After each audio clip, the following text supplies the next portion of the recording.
Well, hey, y'all, and welcome back to the Oak Grove podcast. This is a wonderful opportunity for us to look at the history and sort of the neighborhood around Oak Grove United Methodist Church. I'm Joseph, one of your pastors here, and digital ministry and connection. Those are the things I work with here at the church. And we're delighted to have and welcome one of our church matriarchs and local folks, Miss Rebecca Lee. Welcome to the podcast. Thank you. Thank you. It's fun to be here.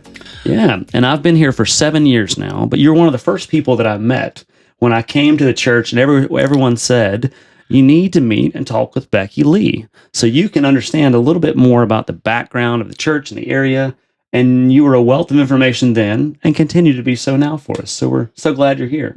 Well, Oak Grove has a wonderful history. Yeah. And it has a connection. I am a fourth generation of a family called Aiken, and they came to this area in 1832 from Bullock County down in Statesboro area. Okay. And that was when they were giving out land lots. And so there were a couple of brothers who left the group in Bullock County and came to this area and were assigned some land lots. Okay. So, now, these were the 40 acres and a mule type lots? Or It was up in the area of Shasta Road and Peyton Road off of Briarcliff as you head toward North Lake. Yeah, that's really neat. And I did not know y'all had come from South Georgia further north. That makes a lot of sense. Yeah. Get a little polish, you know. Sure. You want to be country bumpkins all your life. That's right. Well, now, the beginnings of the church and the community here, we're going to get into some of that. But I did want to start with just sort of who you are and how long you've been around here and how you're connected with the church. Well, as I say, I'm a fourth generation of this group. James Aiken came and started this area, and apparently he met a circuit rider that was a minister, Alvin Dempsey, who came into the area, and so they decided to get a group meeting, and it became a Methodist church. It was Southern Episcopal, all these other names I can give you, but the real roots of Oak Grove Church. Yeah, and that was in the 1830s, is that right? It was in the 1830s. The beginnings of our church start in 1836. Yeah, and that's the year we go back to and thinking about our timeline. Right. I can't wait till 2036. We'll have a big old celebration. Oh, good. That won't be long. It's coming quick. So in the 1830s, again, my understanding of part of this from reading through the history that you and others have compiled for the church, which is a fun little read, and I'd love to share that with people. There was sort of a mission. This Reverend Dempsey was sent from the South Carolina Conference of the United Methodist Church. Correct. Because we did not have a Georgia conference of the Methodist Episcopal Church. Yeah. Georgia was just forming, and it was Carolina, then South Carolina. And South, okay. So he got a group together, and they ended up kind of making a brush harbor.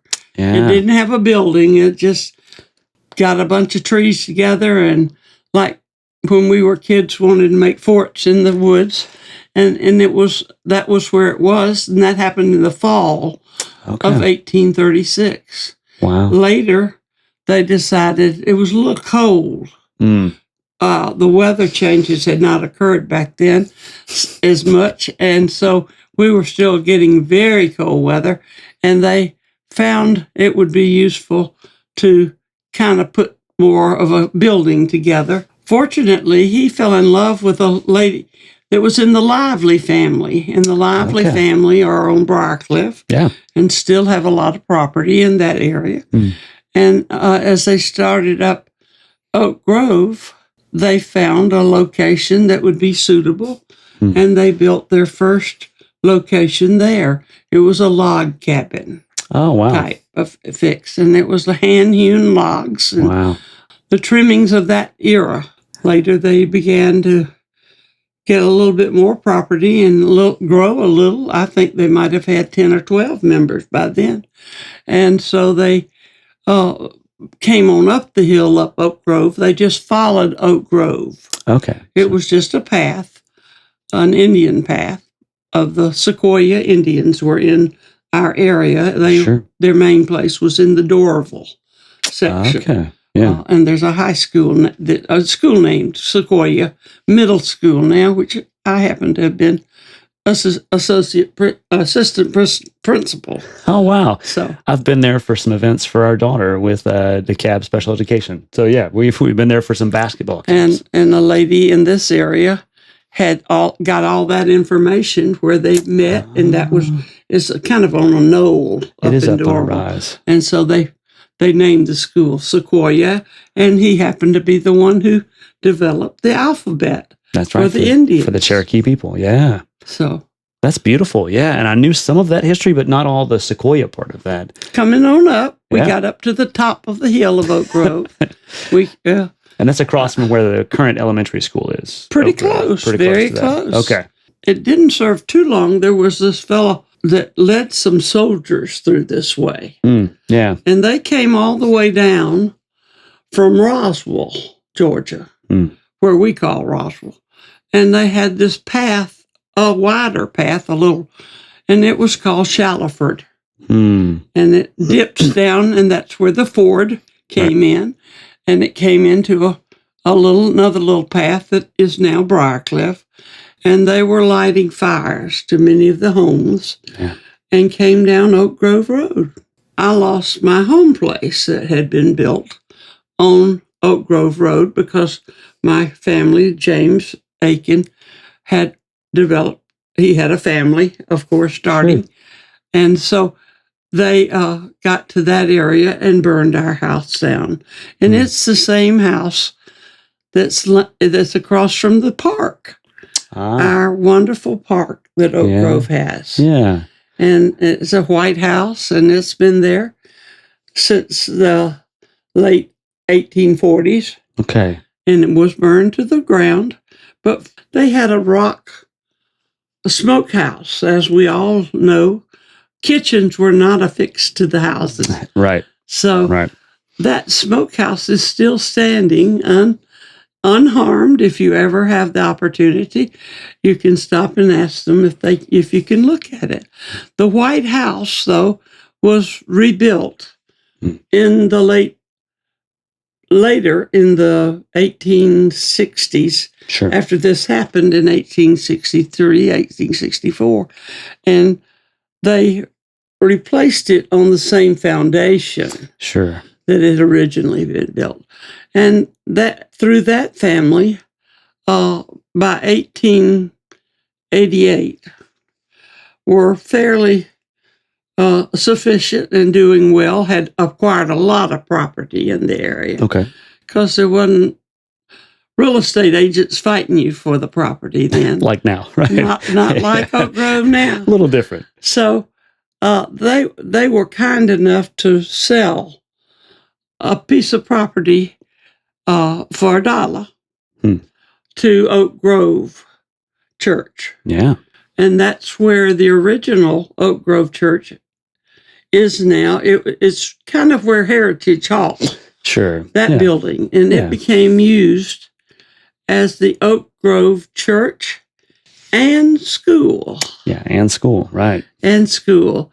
My mother attended that school. Oh, wow. And if you look in the History of DeKalb book that's available, there's pictures of that. And the children outside, no shoes on, because it happened to be a picture taken the 1st of May. And that was a sign that children could go barefooted to school. That's funny. So you go into Oak Grove School and you will see a picture like that. Yeah. And we're very proud that our families had that opportunity.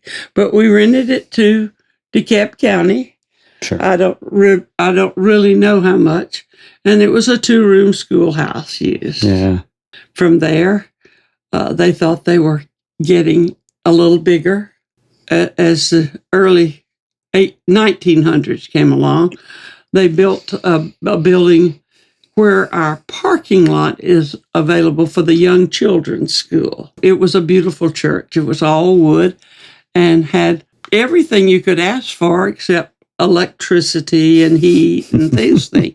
So if you're listening to this and you want to see some of those pictures, that you have been so generous to share with us over the years. I'll add some of those into the video as we're talking about these things. Yeah, because that's the church I remember. Yeah, with the 2 doors, right? Yeah, of course. And the oil lanterns that were along the perimeter. And as we had World War I come along, and our membership dropped. Sure. It was just a bunch of ladies, pretty much, because the men had to go to war. Right. So as the years came by, we felt we were growing. And I have some cousins and brothers and all that I played with, but I was born when they had built that house. Okay. I mean, that church, that boarded house. Yeah. A church. So we had Sunday school classes in that one room, and we had curtains all around the sides, and we would pull the curtains to develop our Sunday school room. To sort of section off the room. You had to have a soft voice, and children had to be very quiet and listen. Sure. So it was very difficult to challenging. do. But along came the men after the war who had developed, after World War II, had developed some skills. And they felt it was important that we have a bigger building. And we had grown to almost 40 and 50 members by then. Okay, yeah. And so we continued to only have circuit riders. And then they got cars, and we had circuit preachers, ministers. We built the first building at Oak Grove that was a brick building, and it became known now as the Scout Building. Yeah. That was one section building. And the Scout Building, which later we donated to the Scouts, or for use, I don't guess we donated it. Sure. The scouting ministry here has a long and deep history, and we're so glad to have them. They do a lot of really important things with young men and boys, and now with girls as well. Yeah. So we originally started Troop 77, I believe is the number. It is. And now we're co-ed, as he pointed out. And we developed a wonderful church. It was fabulous. And people started paying attention to us. And we got student pastors from Canla School of Theology. Right. Just down the road. Just over the hillside. And we got a minister named James Armstrong. And he later became a bishop up in the northern area, Wisconsin, Minnesota. And some of you may have actually heard of this bishop, read books that he's written. Yeah. And so we really had a nice church at that point. And then came a guy named Webb Garrison. I've heard that name too. And Webb Garrison was associate dean at Emory Theology, next to Dean Cannon. I know a lot of y'all know about him. Dr. Garrison had some children, and one of them is in our church now, Carol Garrison Bates. So we're very happy to have Carol within us. But she's my neighbor down the street. Absolutely. So we're all friends. But I wanted to throw in Dr. Garrison's name because he wrote a lot of books about the South. And if you were to look it up in Amazon or some of these book catalog places, you would see about 60 or 70 books that he prolific. has written. Yeah. And they're wonderful books. So if you ever have that opportunity, I want to throw out names that are important to the history of Oak Grove. Sure. And a lot of people who listen to our podcast, it's interesting. Every Sunday, I remind everyone that we have folks who have been here their entire lives. We have people who have moved here and had families, and now their kids are in college. We also have a lot of people who are new to the area, like myself. I've been around now for 14 years, but that still feels new. But I've been on the church staff for 7. But every Sunday we have visitors and new people, and so they don't know all this history. So that's part of why we wanted to have you on, is this is so informative and in a quick and easy way for people to learn more about the church and the community. Well, it's great. In those days, we were happy to have everyone. Sure. We grew and we got to be 100. Yeah. That was big time. And so as the years went by, somebody took notice in the North Georgia Conference. We had gone through all these different conferences coming from the South Carolina all the way up. They assigned us a pastor. The first full-time pastor. First pastor that was paid on full salary. He didn't have to have an extra job. He wasn't paying tuition. Sure. He was truly, and that was James Weldon. Right. And James Weldon was a fine man. A little bit before he arrived, we had a bad tornado come through. Okay, yeah. And it took the black siding off our potential building that was going to be built one day, we thought. Sure. And so we took it as a sign that we needed to start building. And so Heritage Hall was the old church, was the next church that we've had a number of churches. And that's the smaller steeple that's still there, that's now a gymnasium. It is. But it's right on the corner of Oak Grove and Fair Oaks. Correct. So if you're listening and you need a landmark, that's Heritage Hall. Yeah. It is. And we were very proud to have permanent pews and an altar and everything. I was shown an altar earlier that was used in that building. Yeah, that altar that we still have is now in the prayer room, which is upstairs in the new wing of the church that we finished in 2016. And it's beautiful, beautiful space. You were telling me that was the altar that you were married in front of. I was married there. Yeah. I was married in Heritage Hall.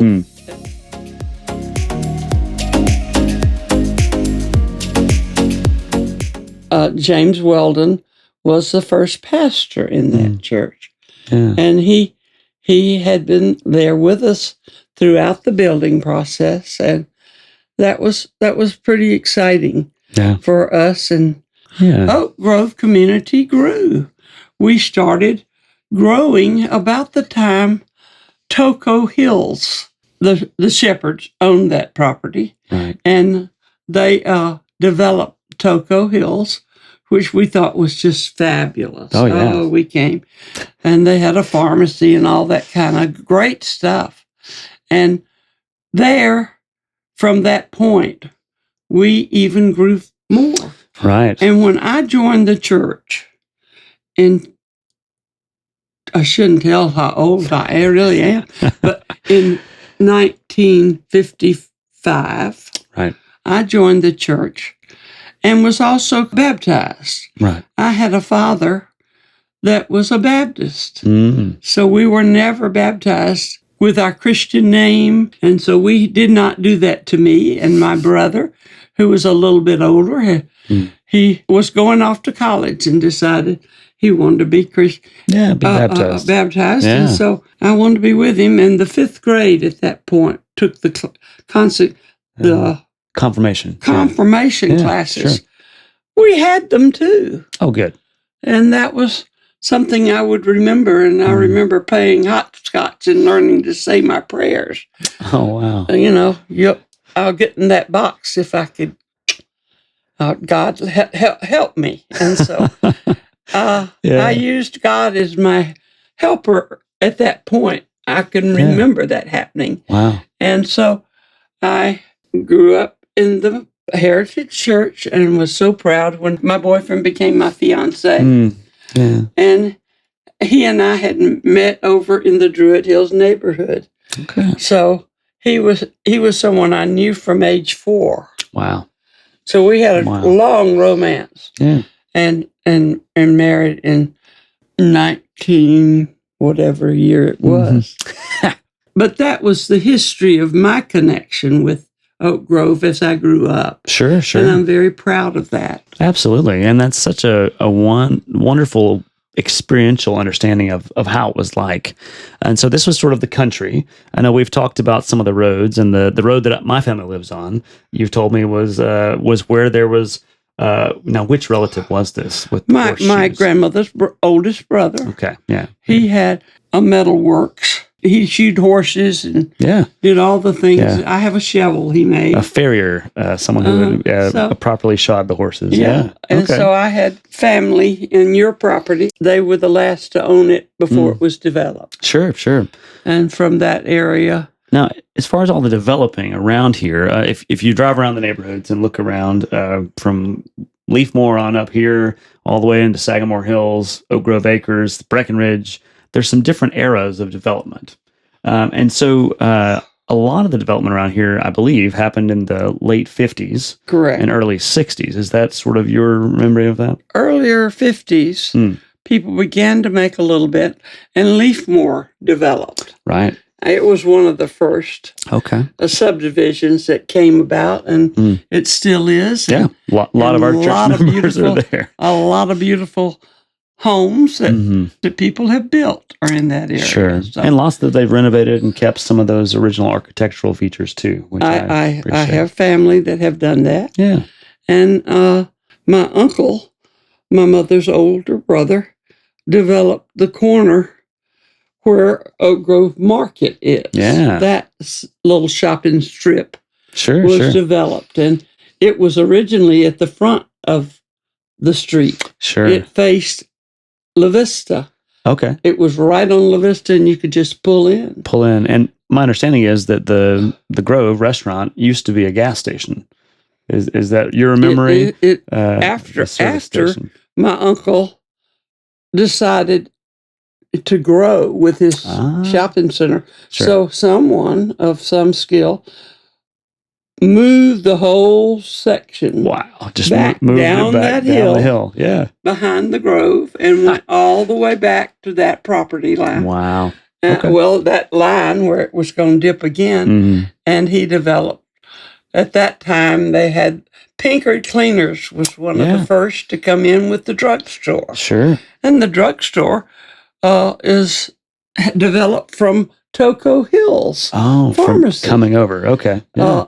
Dr. Baldwin was a pharmacist there, and he was a young one. So a family member talked him into opening over here, and that's why it was built. Okay. And Bill Pinkard, who still is part of our neighborhood and part of the cleaners. And their family comes his to worship family here. before him were right there, and they opened their doors in 1958. Wow. Okay. So that's when we really had a drugstore. Yeah. And there was a grocery store there too. Okay. I wondered. So we had different stores, and it stopped right where the steps are on that shopping strip.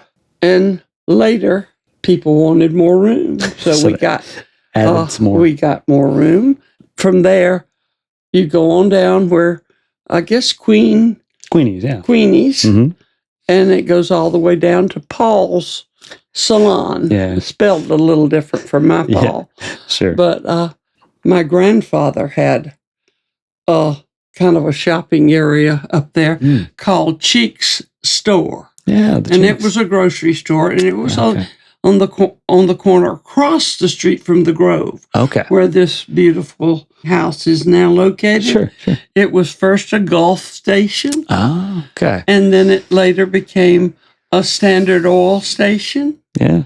And that was all my grandfather's property. Okay. And he built a medical building behind it. Sure. Because by that time, my middle brother, became a dentist. And he wanted my brother to have an office. Sure. So he built him a brand new office. Right there. So by the time he finished dental school, he had a brand new office, and now it has lots of things. Yeah. We get our pictures done lots there. Lots of businesses, and I get my hair done there. Nice. And we've had, I believe, Mr. Milani has even rented there. So we have an accountant at that location. So that was all part of my grandfather's property. But the corner stayed a drugstore up until Oak Grove Market. Okay. Came. Took it on. Yeah. Well, there's so much history there. And now if you go to Oak Grove Market, you'll run into about half of the church members. But in the different phases of the day, different segments of our population are there after school, before school. And then there's it's a wonderful place to meet people and see the neighborhood and community. Now, moving back towards the church side of things, there were a lot of people building houses in the 60s.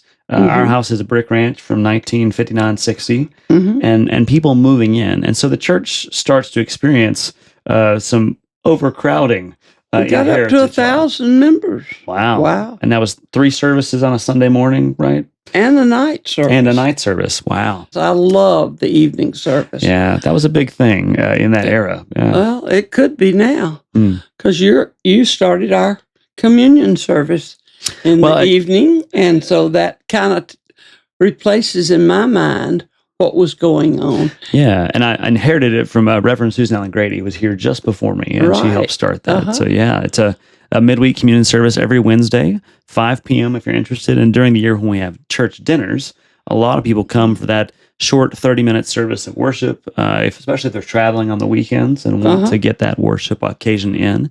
And they'll be there for that and then go straight into Wednesday night dinner and hang around, which is a pretty good deal. You know, when a church can guarantee you'll be out in 30 minutes. That's because you're hungry. That's right. And there's dinner on the premises. But it is a really wonderful way for people to engage in that weekly sacrament of Holy Communion and be able to be together then for dinner right after. Yeah. I would be remiss in saying I skipped over my grandfather's property. He had the property on both sides of Oak Grove Road. Sure. So he built little white houses across there for people who were just getting out of the Army after World War II and the Korean War during that time. Yeah. So he made sure people had I won't say inexpensive because it took every dime they had to have a home there. So we had a lot of people grow in that area, and by 1958, my father passed away. And Mother had no choice but to make a living. Yeah. And her dad had built some houses. Okay. So I'm proud to say Mother was one of the first women builders to get a loan from Gator Federal. I did not know that. That's remarkable. So she built some of the houses in Oak Grove Acres and some in Sunset Acres up by Shallowford and Briarcliff, and she built houses all the way out to Dunwoody. That was a long. She said, "Should I buy lots?" It's a long way out. It's a lot of gas, you know. So that's funny. I grew up with my brothers cleaning the houses during the trimming and the plaster. We had plaster then. Yeah, getting all the dust out. That type houses, and it was quite a wonderful growing up period for me. Yeah. Well, that explains. I mean, you have such a work ethic and get in there and do whatever needs doing. That makes sense. I did not know that. Thank you. So Oak Grove Acres was our family farm. Kind of. We had chickens and cows and cotton and a little bit with my grandmother. I had a grandmother, Valley, who my niece is named after. It was her house with my daddy's when they married. It was not part of the Aiken family that had that corner. And so Daddy had bought it, and she had jonquils growing all the way from where Oak Grove School is down to Kirkland Drive. And I was a Kirkland, so that's why the developers decided to name it after Daddy. Yeah. Well, that's wonderful. And that's one of our walking routes as a family is to do a loop around the neighborhood. And the Kirkland's one of those streets. And the Aiken, North Aiken, South Aiken took our name. Yeah. And Aiken means red earth. It's a British country name. And our family became construction people. Yeah. Some of my great uncles built airstrips in South America during the wars and during went over to Tripoli and all around. So we had a history of construction. Sure. Well, and that was why we got the name, I guess, Red Earth. Red Earth. We dug lots of... Dug it up. Well, it's funny when we were looking to buy a house and our home inspector said, well, you're not going to find a house that's better built. So I like knowing that I don't know if that specific house was one of your families, but to have folks, especially your mom being one of the first women home builders in probably not just Atlanta, that's a really remarkable DeKalb County is all I can claim. Sure. Well, but that's a big thing. I can just say Decatur Federal was nice to her, and it's changed names 100 times. Sure. But well, and I think that's really a beautiful part of the story, and I did not know that. So thank you for sharing that with us. Yeah. Okay.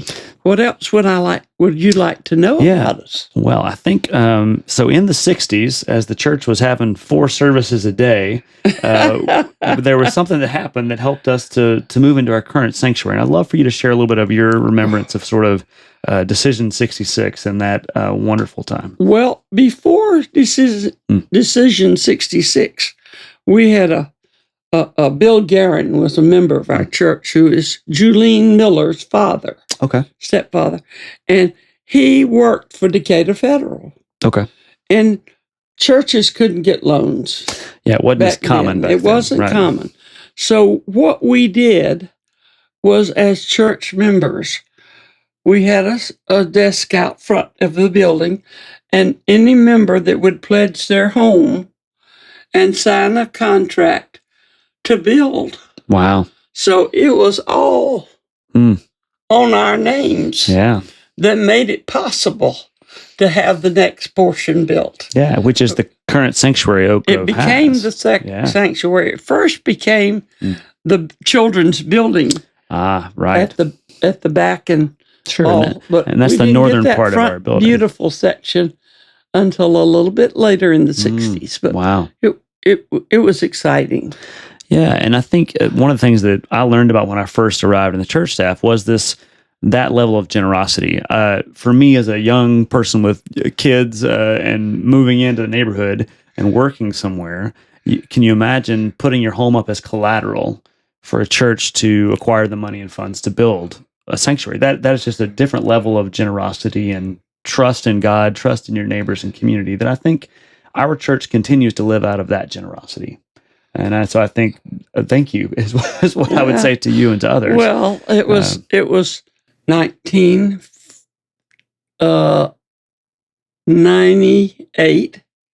We finally paid off all that loan, and before we could build this front beautiful $1 million church. Sure. But we did pay it off. Yeah. And it was such a celebration here at Oak Grove. Yeah. We got to tear up the liens.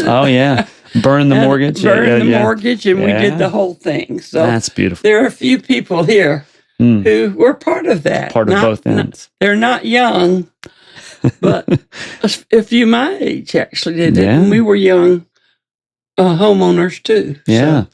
Well, I just think that's something that's really important for people in our community to know about, but also that was kind of, it was not just what everyone did back then. I think there were very generous people then and very trusting, but that's a different level of expectation and knowing what the community might need. When I describe to people, when they ask me, well, what's your church like if they're not from the area? I say, well, it's kind of like a county seat downtown church in a residential area. But it has that feel of sort of small town area, but then all of these major conveniences, beautiful streets and people, great schools. It's a really desirable area for people and a remarkable spirit of generosity and care for other people that I think really pervades our community, not just the church, but all of our neighborhoods and how we work together. Now, I would be remiss if I did not ask you about something over near Coralwood. There used to be some ponds over there, and my understanding was that there would be baptisms of folks there, and there may have been a pet alligator. Can you tell us some of what you know about that? Oh, yes. That was the alligator came later. Okay. The alligator was not there. Okay, during the baptism. I had a father who liked gimmicks and things, and he always, I think he was the first person in the area to ever have a movie camera. Oh, yeah. Yeah. So I have movies from the 30s and the 40s and all, and we had baptism. We all walked up. Sure. And it's where Watermark or Waterford roads are, because it crosses over where Massey Road. Okay. It came across. And at times, the alligator would follow that water path and get over to the lake behind their area. Okay. So it traveled. But once it went up to the corner of Oak Grove, and La Vista. And it took several policemen to lasso it. And get it back? And get it back to its original home. Isn't that funny? But we watched that alligator grow. Mr. Phillips, who worked at Dykes High School in the city of Atlanta, he lived there. Oh. And the Phillipses had this beautiful lake, and he brought home an alligator, and you could bring home pet alligators. When it was common to do that. It was. It was. In the 50s, we did things like that. Yeah. But this alligator grew and grew and grew, and it would bury itself on the side of the banks to hibernate. Oh, wow. And we would watch it occasionally go into their basement to get warm. Wow. And the Phillips thought that was all right. And they fed it one chicken a week. Wow. And that was, you could, Gator, Gator, Gator. And she would go out and call the gator to come and get his chicken. And that went on for quite a few years. Yeah. So there are a few people who remember Gator. Well, there's so many things about, I knew some of these things, but even just in our conversation today, I've learned so much more from you. Now, I wanted to ask a couple of questions about sort of how do you see things now? I know the church and the neighborhood have changed, but also some of the things are the same. That care for community and family, that sense of place and importance and belonging. But what are some of your hopes for going forward for the church and for the neighborhoods around the church? We try to participate in everything that's happening. Yeah. And we don't always put UMC at the end of it. That's right. But we do put Oak Grove. Yeah. Oak Grove is out there. In some of the work I did when I first got here, I took the addresses for our church members and put them on a Google map, just the addresses, no names or information, and you can see the little points where everyone is. And there are some sections of the area around here that you can't go 10 feet without finding another church member. And so we still have sort of a high concentration of church membership in that area and out through to Tucker and then back towards, and then of course other folks around town who've moved out. But we could do better. Sure. Those between those gaps should be here and are here with their children. The playgrounds. Attending our 2 school programs. Right. And going to the wonderful playground where Emery lives. That's right. Emery the dog. The beloved dog of Pastor Glenn and Kathy, for whom the playground is named. Yeah. So we can do better. Well, and I think the thing that I have heard you say, and I still feel now, is that this church is one that is always looking for the betterment and improvement of the community. Not just the church membership, but also the neighborhood, the schools, trying to help do that as well. I look at all the oak trees that we've lost in recent years. Sure. And it breaks my heart, but we will still be an oak grove. Well, and there are many coming up in its place. I hope so. I like that as a metaphor for our work as a community, as a church. Yeah, that's really good. This is really great. And I think this will be very helpful for people to get a sense of the depth of our church and community. People don't want to meet me in a store somewhere. Why is that? I talk too much about Oak Grove. That's not a problem here. I'm so proud to be an Oak Grovian. Yeah. And I'm proud to have a church that represents what I feel. And I'm so proud that we are missioned. Yes. But our mission is still Oak Grove. Yeah. But I am proud of our Liberian school that our United Methodist Church. That's right. I mean, women under the leadership of Zoe Hicks and Madge Watson have led us. Yeah. And we do believe that we've made a difference in Liberia. We have. And that's an important part of Oak Grove. It is. I agree with that. And that was just before I came on staff here. That was when that was wrapping up. And continuing to be a partner in ministry there. The thing I tell all of our folks, the United Methodist women, now the United Women of Faith, is that the women of the church have always been leading and pushing forward and looking for new opportunities. And I love that continues to be a theme we have now, even with Pastor Beth and Pastor Amy, who just retired, and Pastor Melissa. I am privileged and honored to serve with so many wonderful women, and yourself included. Well, thank you. As a leader in our community, but also somebody who has that repository of knowledge and history and wisdom. The wisdom may not be there, but The women have been a vital part. Absolutely. We're grateful for, again, the history you've shared with us here, but also the remarkable ways that people who are new to our community can learn about the work we're doing as a church. I want to thank you for taking time to sit with me and be here on the interview, and I've thoroughly enjoyed it. Well, I hope I have made my family proud by sharing the little bit I did.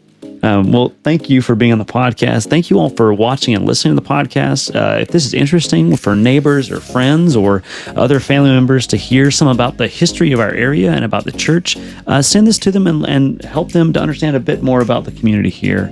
Again, we're so grateful to you, Becky Lee. Thank you. And we'll plan to see you in the next episode of the Oak Grove podcast. Thank you for asking me. Of course. Thank you.